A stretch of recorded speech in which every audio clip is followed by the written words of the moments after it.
Hello student, मैं हूँ प्रगति प्रिया और आज है आपका लेक्चर नंबर 9।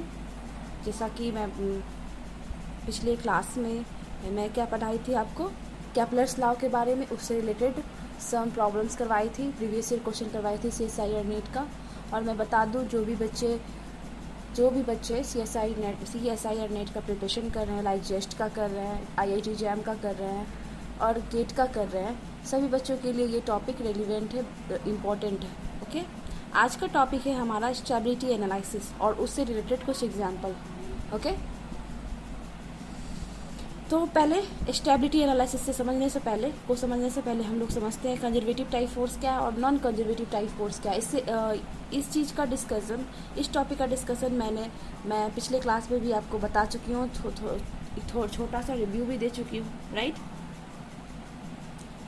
तो पहले हम लोग जानेंगे कि कंजर्वेटिव टाइप फोर्स क्या है और नॉन कंजर्वेटिव टाइप फोर्स क्या है। जैसा कि आप लोग को पता होगा कि सेंट्रल फोर्स भी क्या है, कंजर्वेटिव टाइप ऑफ फोर्स है। Central force like gravitational force, spring force, है ना। तो देखो क्या डेफिनेशन है इसका। The total amount of work done by the force is depend upon path of the object. ये जो है कंजर्वेटिव टाइप ऑफ फोर्स क्या है, ये पाथ इंडिपेंडेंट होता है। क्या होता है? not depend upon the path. The total amount of work done by the force is not depend upon the path of the object, right? And लेकिन इसके अपोजिट यहाँ पे क्या होता है, the total amount of work done by the force is depend upon the path of object and also initial and final position of the object, right?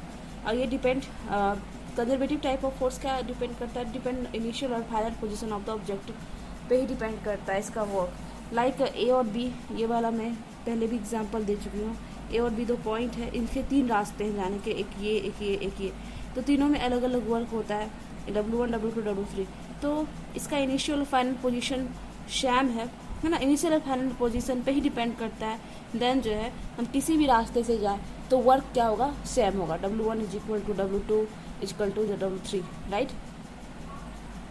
उसी तरह से नॉन कंजर्वेटिव टाइप फोर्स में क्या होता है कि ये जो है पाथ डिपेंडेंट होता है। ये फोर्स जो है total amount of work done जो है वो by the force is depend upon path of object and also initial and final position of the object. Like example आप देख लो कि एयर रेसिस्टिव फोर्स जो है, फ्रिक्शन फोर्स है, ये सब non conservative type of force है।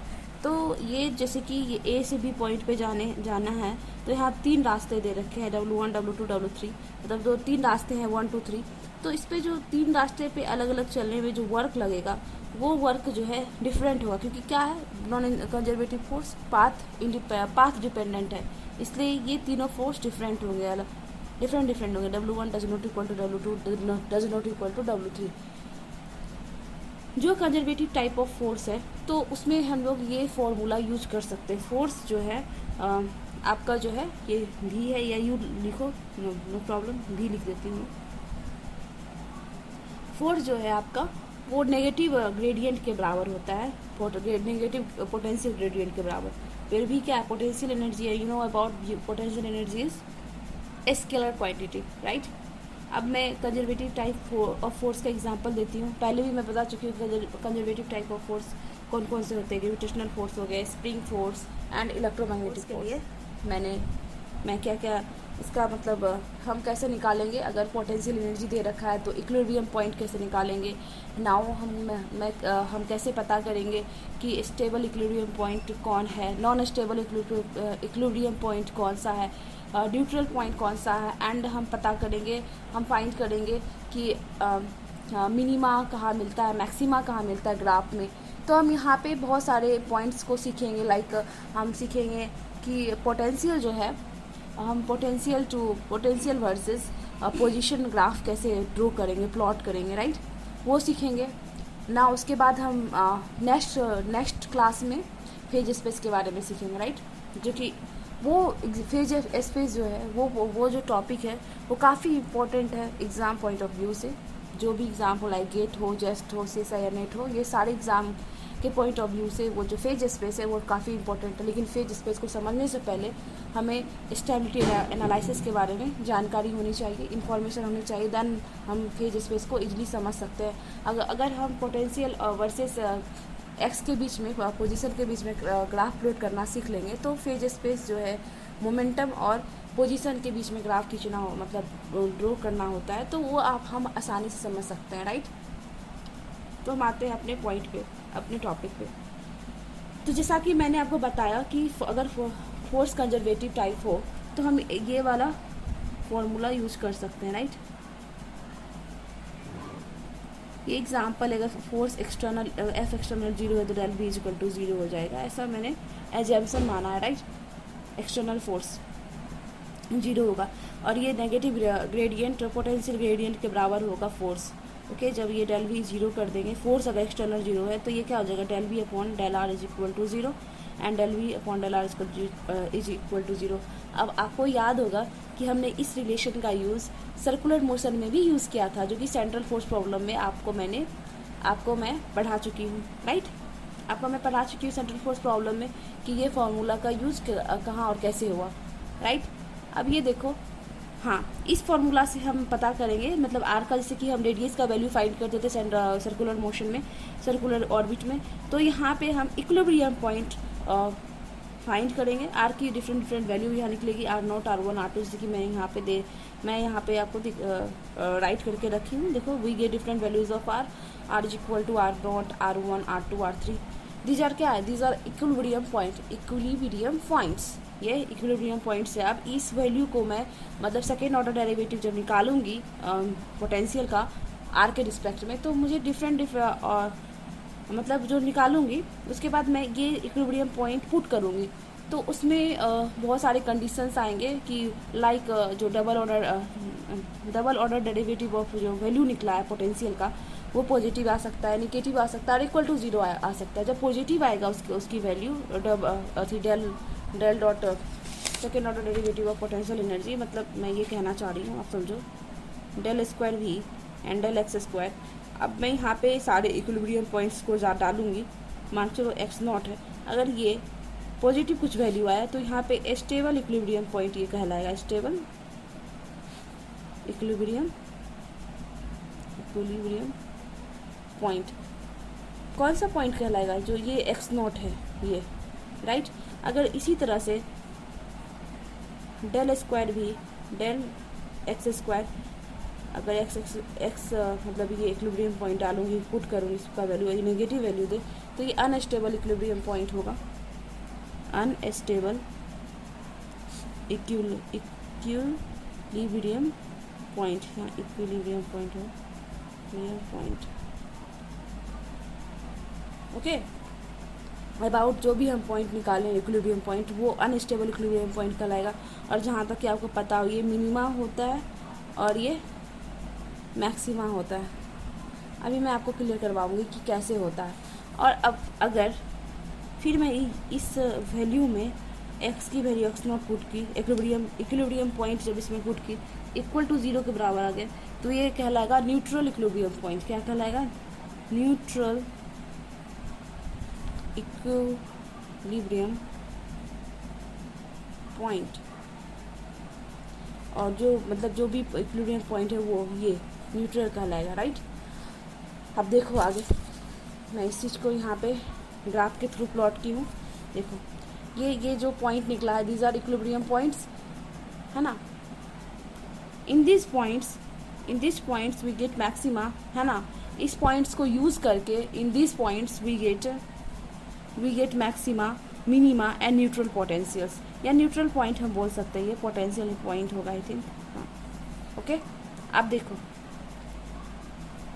ये जो है, अगर ग्राफ कुछ ऐसा आया, पोटेंशियल वर्सेस पोजीशन के बीच में कुछ ऐसा ग्राफ आया, ऐसा ग्राफ, तो ये स्टेबल इक्विलिब्रियम पॉइंट है। कुछ ऐसा ग्राफ आया तो ये अनस्टेबल इक्विलिब्रियम पॉइंट है। और ये स्ट्रेट लाइन आ गया तो ये न्यूट्रल पॉइंट है। अब देखो ये कैसे होगा, जब सेकेंड ऑर्डर डेरिवेटिव, जैसे कि मैंने बताया था आपको कि सेकेंड ऑर्डर डेरिवेटिव पोटेंशियल का लूँगी मैं आर के रिस्पेक्ट में, और उसके बाद इक्विलिब्रियम पॉइंट इसमें पुट करूँगी, देन ये पॉजिटिव वैल्यू देगा, तो ये क्या कहलाएगा, stable equilibrium point. Or not क्या कहलाएगी, स्टेबल इक्विलिब्रियम पॉइंट कहलाएगी। और इसको मिनिमा भी कहते हैं। आपने पढ़ा होगा कि ये मिनिमा के बराबर है। मैं एक ग्राफ से आपको क्लियर करवाती हूँ, ओके। पहले ये जान लो, जो तो पहले ये मैं आपको एक्सप्लेन कर देती हूँ। फिर अगर ये इसकी वैल्यू निगेटिव आ जाए तो तो ये आर नॉट क्या हो जाएगा, अनस्टेबल इक्विलिब्रियम पॉइंट होगा एंड ये मैक्सिमा होगा। जब ये 0 के बराबर हो जाएगी तो ये आर नॉट क्या होगा, न्यूट्रल पॉइंट होगा, न्यूट्रल इक्विलिब्रियम पॉइंट। ओके, मैं इस एक ग्राफ के जरिए आपको बताना चाहती हूँ, मतलब एक्सप्लेन करती हूँ। ये पोटेंशियल वर्सेस आर के बीच में मैंने ग्राफ खींचा है, क्योंकि आर एक पोजीशन वेक्टर है और वी पोटेंशियल है। जब मैंने इससे ग्राफ बनाया, देखिए किस इस तरह से है, इस तरह से, तो इस पॉइंट पे, इस पॉइंट पे, इस पॉइंट पे ये आपका क्या है, ये आपका मिनिमा है, राइट, ये आपका मैक्सिमा है, बट ये स्टेबल इक्विलिब्रियम पॉइंट कहलाएगा, ये अनस्टेबल इक्विलिब्रियम पॉइंट कहलाएगा, ये स्टेबल इक्विलिब्रियम पॉइंट कहलाएगा, ये कहलाएगा न्यूट्रल इक्विलिब्रियम पॉइंट। ओके, यहाँ पे R1, R2, R3, R4 4 value दे रखे हैं। ये क्या कहलाएगा, मिनिमा, ये मैक्सिमा, ये आपकी मिनिमा और ये न्यूट्रल इक्विलिब्रियम पॉइंट। इस पॉइंट पे जो वैल्यू होगी आर की, वो स्टेबल इक्विलिब्रियम पॉइंट होगी R1, R2, R3, R4। R1 stable equilibrium point, R2 unstable equilibrium point, R3 stable equilibrium point and R4 is neutral equilibrium point. जैसा मैंने लिखा है आपको, R1, R3 क्या है, stable equilibrium point R1, R3 and R2 unstable equilibrium point, R3 neutral equilibrium point, right. अब मैं आपको सिखाऊंगी ग्राफ ड्रॉ करना पोटेंशियल वर्सेस पोजीशन के बीच में हम ग्राफ कैसे प्लॉट करते हैं, राइट। देखो,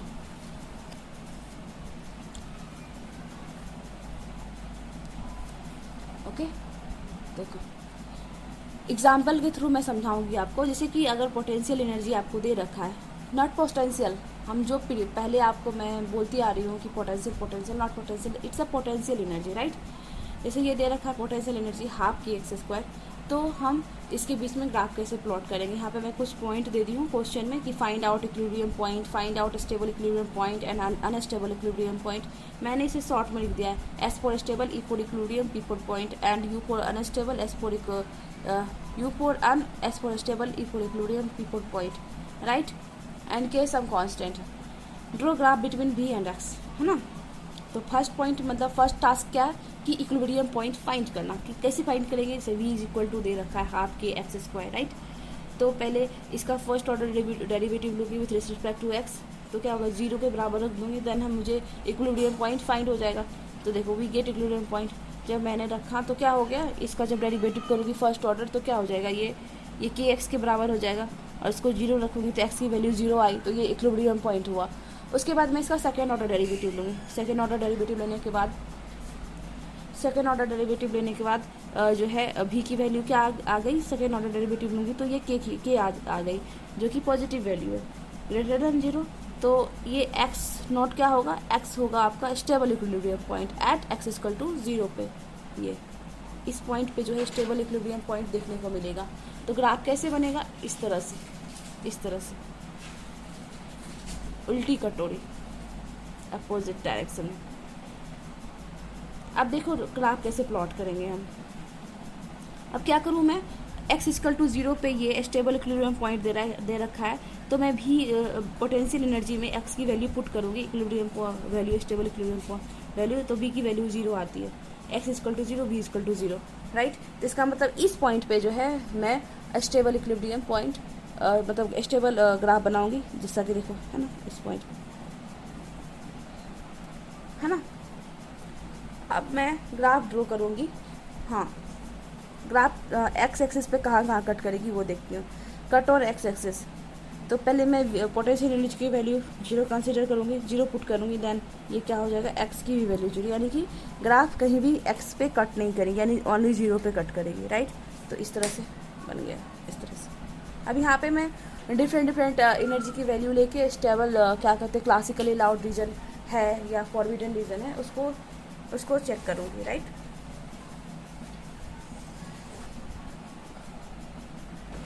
आपकी जो एनर्जी होती है वो kinetic energy plus potential energy होती है, राइट। तो काइनेटिक एनर्जी क्या हो जाएगी, ई माइनस वी, आपकी total energy minus potential energy kinetic energy के बराबर हो जाएगा। मे बी पॉजिटिव और 0 हो सकता है। अब classically allowed region, classically forbidden region क्या है, देखो अगर E minus B is greater than equal to 0 तो क्लासिकली अलाउड रीजन होगा, otherwise E minus B is less than 0 यानी निगेटिव वैल्यू दे तो ये क्लासिकल फॉरबिडन रीजन होगा। अब देखो क्लासिकली फॉरबिडन रीजन, अब इस ग्राफ में आपको दिखाती हूँ मैं कि कहाँ पे क्लासिकल अलाउड रीजन है, कहाँ क्लासिकली फॉरबिडन रीजन है। देखो मैंने ये एनर्जी की वैल्यू ली पॉजिटिव, ओके। अब इससे नीचे का रीजन बिलो जितना भी मतलब कि ये एरिया आप देख रहे हो, इसके नीचे का एरिया, ये सारा का सारा अलाउड रीजन है। इसके नीचे का एरिया मैंने यहाँ पे एक पॉइंट की थी, मतलब डॉटेड पॉइंट ड्रॉ की हूँ मैं ए और बी के बीच में। तो ये जो एरिया है आपका क्लासिकली अलाउड रीजन है, ये वाला एरिया, ये वाला एरिया। यानी कि अब मैं बोल सकती हूँ कि जो -∞ टू ए से -∞ to A to B and B to infinity, ये सब अलाउड रीजन है, क्लासिकली अलाउड रीजन है। Sorry A to B only classically allowed region है, अदरवाइज ये वाला जो है फॉरबिडन रीजन होगा। क्योंकि यहाँ पे आप देखो तो भी की वैल्यू मैक्सिमम है ई से, तो यहाँ पे तो ई माइनस बी क्या होगा, निगेटिव वैल्यू देगा, तो ये फॉरबिडन रीजन कहलाएगा, ये वाला रीजन। देखो मैं यहाँ पे लिखी हूँ -∞ टू ए है ना, एंड बी टू इन्फिनिटी, ये क्या है, क्लासिकली फॉरबिडन रीजन है। -a to infinity and b to infinity, देखो -∞ टू ए यहाँ से और b टू इन्फिनिटी है, ये आपका क्या है, क्लासिकली फॉरबिडन रीजन है। और ये देखो allowed region a to b है ओनली। ग्राफ प्लॉट करना सिखा दी मैं कि मतलब पोटेंशियल वर्सेस पोजीशन के बीच में ग्राफ कैसे प्लॉट करते हैं। अब मैं एक और एग्जांपल लेती हूँ, क्या है, x² - x³ तो अब यहाँ पे भी सेम वही करना है कि इक्विलिब्रियम पॉइंट निकालो, फिर अगेन आप स्टेबल इक्विलिब्रियम पॉइंट निकालो, मतलब स्टेबल अनस्टेबल और न्यूट्रल इक्विलिब्रियम पॉइंट निकालो, फिर ग्राफ प्लॉट करो b एंड x के बीच में। फिर उसके बाद आप अलाउड रीजन और फॉरबिडन रीजन चेक कर सकते हो। देखो स्टूडेंट कैसे हम करते हैं। फर्स्ट ऑफ ऑल क्या करना है कि जो पोटेंशियल एनर्जी दे रखा है उसका फर्स्ट ऑर्डर डेरिवेटिव लेके जीरो कर देते हैं, right. dv/dx = 0, we get equilibrium point. अब देखो इसका फर्स्ट ऑर्डर डेरिवेटिव लूँगी तो क्या हो जाएगा, ये आपका 2x/2, 2 cancel out x, 3x² 3, तो 3 cancel out x², x - x² = 0। And यहाँ पे मैं क्या करूँगी, x कॉमन ले लूँगी।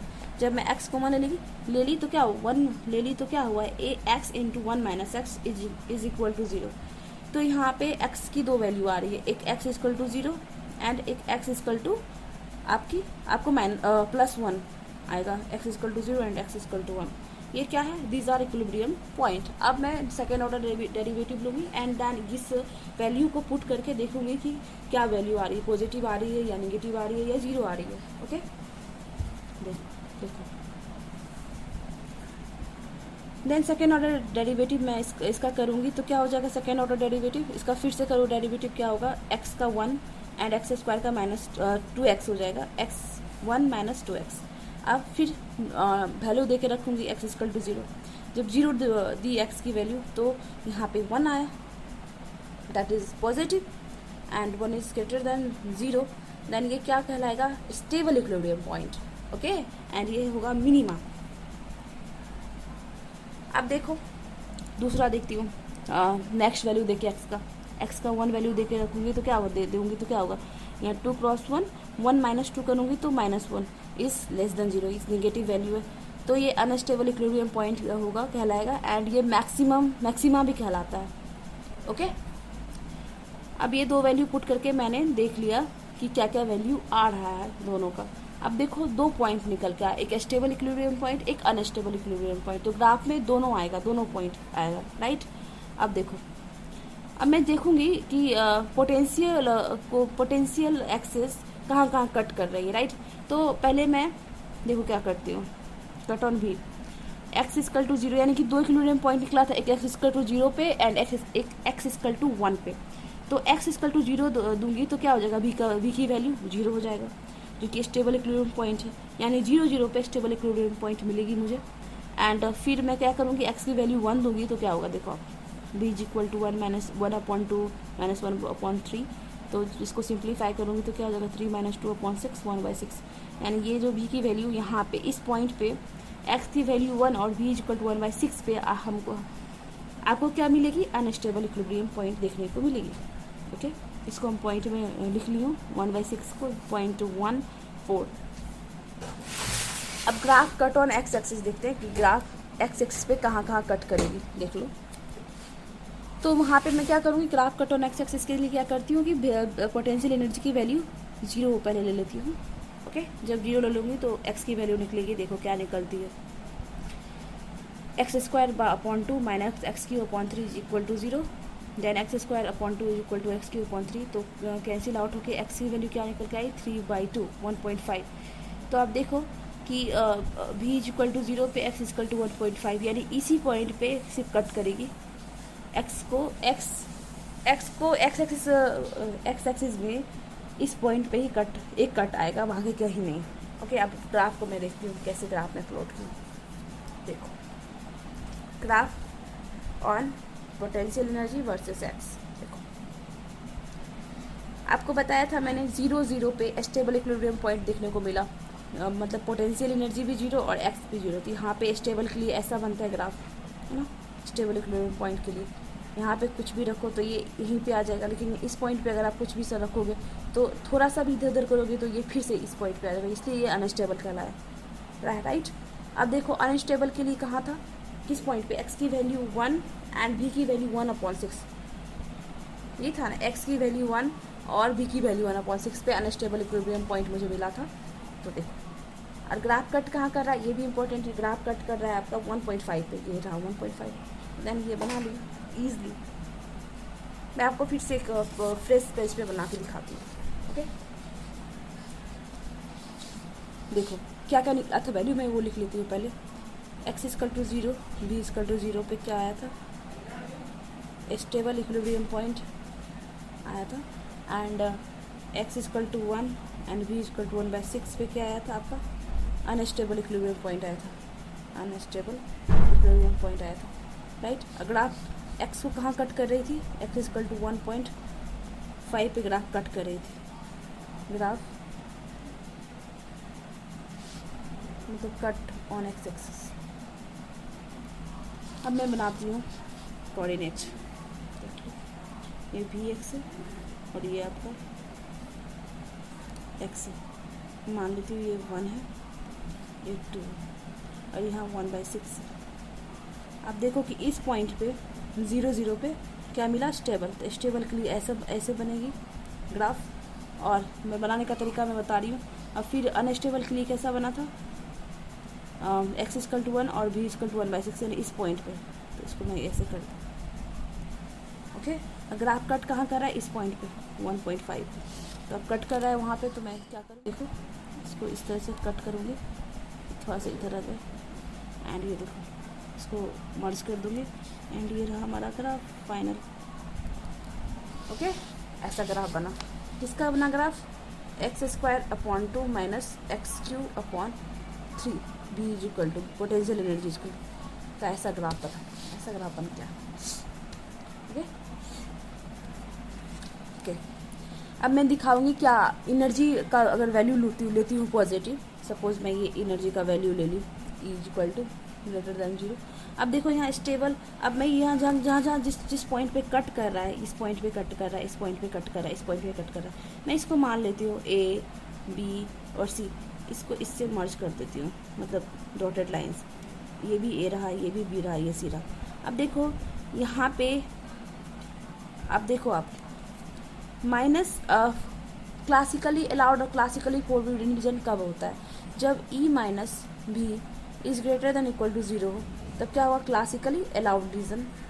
एंड अगर E minus B is less than 0 यानी नेगेटिव वैल्यू दे, तो क्लासिकली फोरबिडन रीजन कहलाता है। अब देखो मैं यहाँ पे चेक करती हूँ कि कैसे आएगा।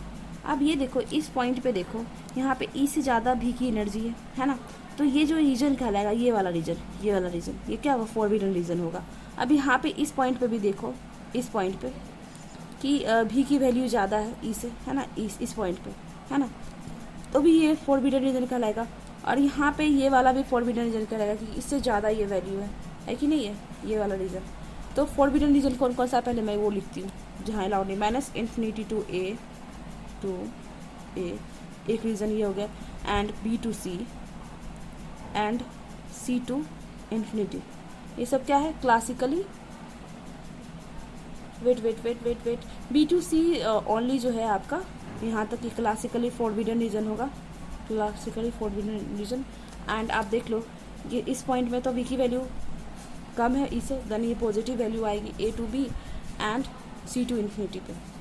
ओके, तो आपकी क्लासिकली अलाउड रीजन कौन कौन सी होगी? a to b and c to infinity, ये हो जाएगी आपकी क्लासिकली अलाउड रीजन। ओके, देखो कुछ ऐसा ही था ना, ग्राफ प्लॉट करके करी तो मैं कुछ ऐसा है। केस फर्स्ट मैं ले ली हूँ, यहाँ ई की वैल्यू, अच्छा यहाँ ई नेगेटिव की वैल्यू मैं मतलब फिर से ली, ई इजकल टू अगर नेगेटिव वैल्यू दूँ तो क्या क्या कंडीशन होते हैं। ये वाला वैल्यू मैंने आपको बताया था, ये वाला वैल्यू देखो, क्लासिकली फॉरबिडन रीजन यही है ना, minus infinity to A and B to C, ये क्लासिकली फॉरबिडन रीजन है। And classically allowed region A to B and C to infinity है। ओके, अब इस पॉइंट पे जैसे ई की वैल्यू अगर मैं नेगेटिव ले लूँगी, नेगेटिव केस फर्स्ट, तो क्या होगा? वो केस सेकेंड पहले मैं डिस्कस कर दी थी, तो क्या होगा देखो, आप देखो स्टूडेंट, इस पॉइंट पे जैसे यहाँ मैं मतलब ये की, तो यहाँ ग्राफ ड्रॉ कर दी, ये पॉइंट है, यानी ए से इन्फिनिटी तक क्लासिकली अलाउड रीजन है, अदरवाइज ये सारा रीजन जो है फॉरबिडन है। क्योंकि यहाँ पे आप देखो कि बी की जो पोटेंशियल एनर्जी की जो वैल्यू है मैक्सिमम है, पोटेंशियल एनर्जी की वैल्यू क्या है? मैक्सिमम है आपको एनर्जी से, है ना, एनर्जी से काफ़ी मैक्सिमम है। और ये वाला भी रीजन, ये रीजन भी, ये पूरी की पूरी रीजन ये है ना, इस रीजन में, तो इस रीजन में जो होगा आपका क्लासिकली फॉरबिडन रीजन होगा। क्लासिकल अलाउड रीजन सिर्फ only a to infinity classical allowed region कहलाएगा, बाकी माइनस इन्फिनिटी टू ए जो है क्लासिकली फॉरबिडन रीजन होगा। Minus infinity to classically forbidden region, A to infinity classical allowed region. Okay, and अब third case भी देख लो, अगर ई की वैल्यू मैं बहुत ही मैक्सिमम लेती हूँ, ई की काफ़ी पॉजिटिव वैल्यू लेती हूँ, मैक्सिमम काफ़ी मैक्सिमम, देन इस पॉइंट पे देखो ये कट कर रहा है पोटेंशियल को एनर्जी, तो यहाँ पे मैं ए लिख लेती हूँ, ए पॉइंट ये हो जाएगा, ए पॉइंट ये हो जाएगा। एंड आप देखो तो यहाँ पे देखो कि जो क्लासिकली अलाउड रीजन क्या होगी? A to infinity classically allowed region है, minus infinity to A classically forbidden region. यहाँ पे देखो minus infinity to A classically forbidden region and A to infinity classically allowed region. Okay, अब फिर एक ऐसा एग्जाम्पल एक और है, आप ट्राई करके देखना कि इसका क्या आता है, कैसा ग्राफ निकल के आता है, और डिफरेंट एनर्जी लेने पे कौन कौन सा क्लासिकली अलाउड रीजन है, कौन कौन सा क्लासिकली फॉरबिडन रीजन है, उसको चेक करके देखना। आई होप आप इसका कर लोगे। मैं सिर्फ इसका ग्राफ दिखाती हूँ, बाकी सारा का सारा प्रोसेस सेम है, आप इसको करके देखना। ओके, ये पोटेंशियल एनर्जी दे रखा है, सेम करना। तो पहले इसका फर्स्ट ऑर्डर डेरिवेटिव लेके जीरो पुट करना है, देन इक्विलिब्रियम पॉइंट फाइंड करना है, इक्विलिब्रियम पॉइंट फाइंड करने के बाद आप फिर इसका सेकेंड ऑर्डर डेरिवेटिव लोगे, फिर उस वैल्यू पे आप इक्विलिब्रियम पॉइंट पुट करके देखोगे डिफरेंट वैल्यू, तो आपको जो भी वैल्यू निकल के आती है, पॉजिटिव आती है तो स्टेबल इक्विलिब्रियम पॉइंट कहलाएगी वो वैल्यू, अगर नेगेटिव आती है तो अनस्टेबल इक्विलिब्रियम पॉइंट कहलाएगी, अगर जीरो आती है तो न्यूट्रल इक्विलिब्रियम पॉइंट कहलाएगी। फिर आपका क्या टास्क है कि ग्राफ प्लॉट करना है भी एक्स और एक्स के बीच में। तो हम क्या करेंगे, पहले भी की वैल्यू जीरो, मतलब पहले क्या करेंगे, एक्स की जो इक्विलिब्रियम वैल्यू है stable point non unstable point, वो वैल्यू क्या करूँगी मैं पोटेंशियल एनर्जी में दे के रखूँगी, तो उसकी क्या वैल्यू आती है, जो भी की वैल्यू आएगी तो इसका मतलब उस पॉइंट पे ग्राफ कट करेगा, उस कोऑर्डिनेट पे भी की वैल्यू जो भी आए। जैसे आपको अभी दो एग्जांपल में मैं बताई, भी की वैल्यू से 0 पे स्टेबल इक्विलिब्रियम पॉइंट पे आई, तो ओरिजिन पे जो है ना वो स्टेबल ग्राफ बनेगा, उल्टी कटोरी। ओके, और फिर आप उसी तरह से आप उसमें देख सकते हो करके डिफरेंट पॉइंट डाल के, स्टेबल इक्विलिब्रियम पॉइंट डाल के आप पोटेंशियल पे देख सकते हो कि पोटेंशियल की वैल्यू क्या क्या आ रही है। उसके बाद का क्या काम है कि ग्राफ कट कहाँ कर रहा है, किस किस पॉइंट पे कट कर रहा है, ग्राफ वो चेक करेंगे। ओके, ग्राफ किस किस पॉइंट पे कट कर रहा है, देन आप आराम से ड्रॉ कर लोगे। यही प्रोसेस मैं अप्लाई किया, आप खुद से करके देखना कैसे वो हुआ है।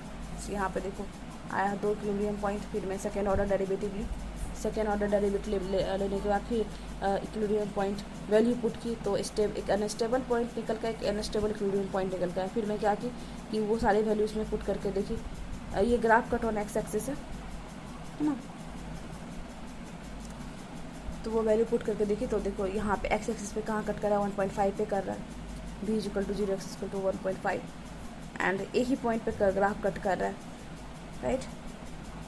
फिर आप देखो अब यहाँ पे स्टेबल के लिए अनस्टेबल के लिए मैं दिखाई हूँ कि एक्स इक्वल टू 0 पे जो है स्टेबल, हाँ अनस्टेबल इक्विलिब्रियम पॉइंट आया तो भी की एक्स इक्वल टू 0 देंगे तो बी इक्वल टू 0 आएगा, एक्स इक्वल टू 1 देंगे तो बी इक्वल टू -1/6, यानी इस पॉइंट पे, इस कोऑर्डिनेट पे जो है आपकी जो वैल्यू होगी स्टेबल इक्विलिब्रियम पॉइंट होगी, जैसे कि मैंने बताया देखो आपको यहाँ पे ना इस तरह से यहाँ अनस्टेबल इक्विलिब्रियम पॉइंट बना, स्टेबल इक्विलिब्रियम पॉइंट बना, ठीक है। अब यहाँ पे फिर डिफरेंट एनर्जी देके मैं जो है allowed region, classically forbidden region निकालना सीखा। फिर इसी तरह से कि और एग्जाम्पल है, इसको भी आप देख सकते हो करके, है ना। यहाँ पे भी मैं वही की unstable equilibrium, unstable equilibrium point and graph cut on x axis. Again देखो ऐसा कुछ ग्राफ बन के आता है ऐसा, है ना। फिर classical allowed, classically forbidden region देखेंगे। अब इसमें ये वाला क्वेश्चन मैं बता देती हूँ आपको। ये क्वेश्चन जैसे ये आपको पोटेंशियल एनर्जी दे रखा है, ठीक है, draw graph between v x and x. यहाँ पे तो डायरेक्ट लिख दी, लेकिन मुझे क्या करना है, वही सीरीज वाइज चलना है, स्टेप बाय स्टेप। कि पहले मैं इसका इक्विलिब्रियम पॉइंट निकालूंगी फर्स्ट ऑर्डर डेरिवेटिव लेके। जब फर्स्ट ऑर्डर डेरिवेटिव ली तो क्या है, इसका डेरिवेटिव लूँगी तो 2x/x/2 -4x/4x³ 4। तो ये 2 कटा, ये 4 कटा, x - x³ is equal to 0। And जब x कॉमन ले लूँगी तो 1 - x² is equal to 0। And then ये a² - b² का फार्मूला पुट करके यहाँ पे यूज़ करके मैं यहाँ पे लिख दी a - b into a + b, 1 - x into 1 + x। तो इसकी x की 3 वैल्यू निकलेगी, 0 1, यहाँ से 1, यहाँ से -1। दीज ऑल आर क्या है, इक्विलिब्रियम पॉइंट्स है। अगेन क्या कि सेकेंड ऑर्डर डेरिवेटिव की पोटेंशियल एनर्जी का, तो इसका फिर से डेरिवेटिव करोगे तो क्या होगा, 1 - 3x²। फिर x की वैल्यू 0 1 -1 है, सारी की सारी वैल्यूज में पुट करूँगी, x इक्वल टू 0 डाली तो 1 आया, यानी ये ग्रेटर दैन 0 है, यानी स्टेबल इक्विलिब्रियम पॉइंट कहलाएगा।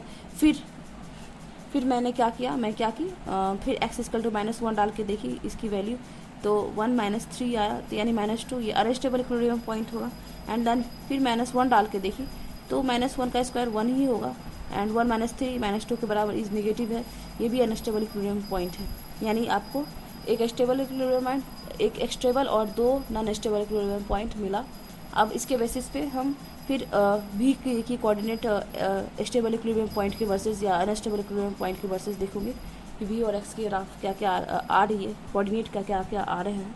तो अब देखो ये भी है रहा, अब इसमें भी आप वैल्यू पुट करो, x इक्वल टू 0 जब करूँगी तो v इक्वल टू 0, ये क्या स्टेबल इक्विलिब्रियम पॉइंट आया था। एंड फिर मैं क्या करूँगी, x इक्वल टू 1 डालूंगी तो v की वैल्यू 1/4 आई, ये अनस्टेबल इक्विलिब्रियम पॉइंट है। यानी इस पॉइंट पे, इस कोऑर्डिनेट पे अनस्टेबल इक्विलिब्रियम पॉइंट बनाएगा। एंड x इक्वल टू फिर -1 डालूंगी तो v इक्वल टू 1/4 आया, ये यहाँ भी अनस्टेबल इक्विलिब्रियम पॉइंट है -1 पे। फिर graph cut on x axis देखेंगे, v की वैल्यू 0 रखोगे पोटेंशियल एनर्जी में, देन क्या होगा, देखो v की वैल्यू 0 रखी तो क्या हो गया, x की वैल्यू जो आई ±√2 आई। अब देखो ग्राफ कैसे प्लॉट किया मैं,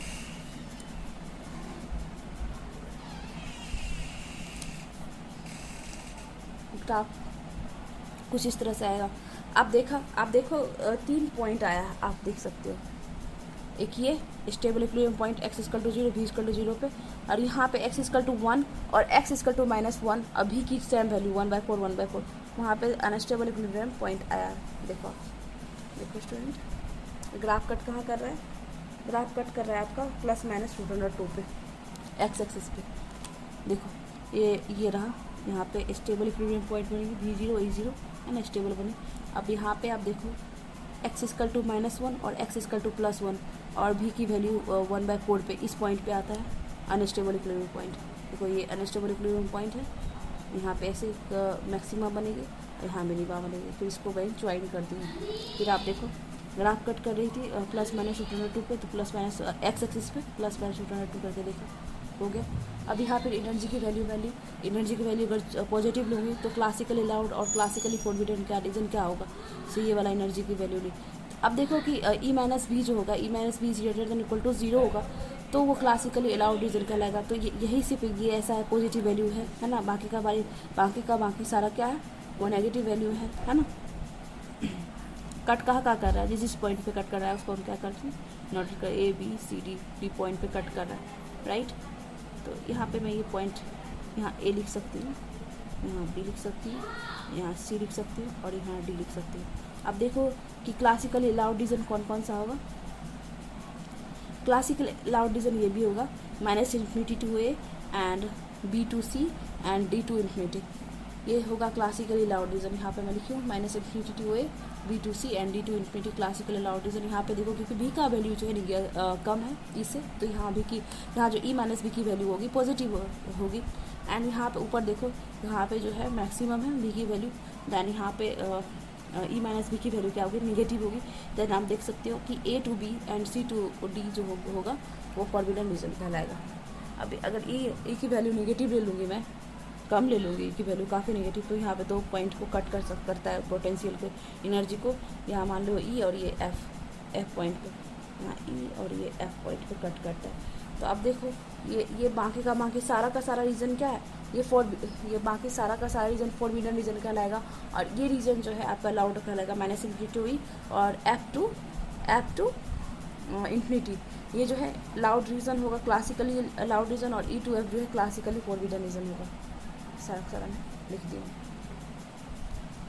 कल का टॉपिक रहेगा आपका फेज स्पेस। ओके, कल की क्लास में मैं आपको फेज स्पेस के बारे में पढ़ाऊँगी और इससे रिलेटेड फिर मैं ग्राफ प्लॉट करना सिखाऊंगी मोमेंटम वर्सेस एक्स के बीच में, पोजीशन के बीच में। आई होप आपको ये क्लास समझ में आई होगी, ये टॉपिक अच्छे से समझ में आई होगी। ओके, वीडियो को अगर आपको ये वीडियो मतलब लेक्चर और टॉपिक इम्पोर्टेंट लगे हो तो वीडियो को लाइक सब्सक्राइब करें और दोस्तों के साथ शेयर करें। Okay, till then happy and bye bye, thank you, take care.